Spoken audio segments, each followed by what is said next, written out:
사드신지 아무튼 오락마땅 레페미나시 거의 마야제 싸움을 했으면 짜증만 나게 좋은데 싸우는 거 마치 나는 또 이제 싸우는 거 한번 내도 이제 싸우지 아이는 싸워야 되지 또 거 마시는 과이들이 망해요 아두나 아이는 간사보다 미는 싸우는 것도디 말마다 싸워도 싸우기로 하고 이사가 싸우는 거기 타먹으면 너희 다도 아두가 네 깜본 집은 문장문하고 Thank you, sir. 아이 제 사이네 공부들 수레봐 아 동네 있죠 그러니까 이 속상 싸우려 그걸 많아 하네 아이 잘 봐서 과이 양디 거리고 과이 갔다 오네 이 개리만 하나 싸우고 있다고 생각하는 비리지 그 티티나게 하더라서 그러다 이제 사이네 하고도 나쁘지 않았어요 스마일 시수 또 하고 너 어디 맞다 어디 와니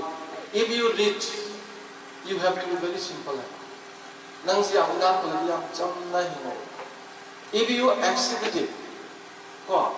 you have to be very polite mantri were khalo aiso khasa were khalo ya thauja hina mi ang sine to bodu boyo aduga if you angry you have to always remain silent 싸우고 싸우는 또 미는 그래요 내가 싸우는 거 또 미나 거 저 까를 저거 빈거 또 미나래 왜 이상 싸우는 겁니까 이동네서 농이요 그래 아니 싸우고 나 돌아오고 어디 보수 랑가로 뭐를 세로 갱토 언제 부디스트 프린시플 아니 부디스트 미싱네 라이프 저 뭐지 보이데바 아니 나플라바 감점내 힘든 거면 비우 아니나 저 상회가 양 투자해봐 폴라이스에 투자하는 거 어디 났대봐